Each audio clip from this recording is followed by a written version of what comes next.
चलतु आज बनेबा मो माँ छतु तरकारी। रोसई घर कहले माने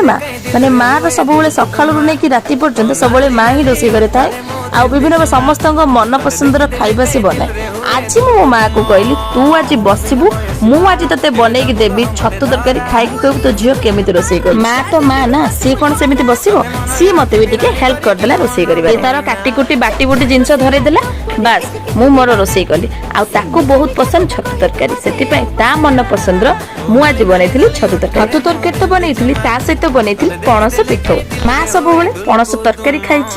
आबे पणस पिठौ बनई खाई नथला मु आज बनई पणस पिठौ जोटा कि मो सासु मते सिखै ए सब को भल भाव रोसई बास कर देकी आमे पळैथिलु दुई गुणी बारिएडु टिके मिसा मिसी साग तोली देखि पाउछन तो केते सारा आइटम साग भजा डालमा छतु तरकारी भेंडी दही भेंडी गोटे नुआ आइटम जोटा कि मो भौणी बनैछि आउ पिठौ।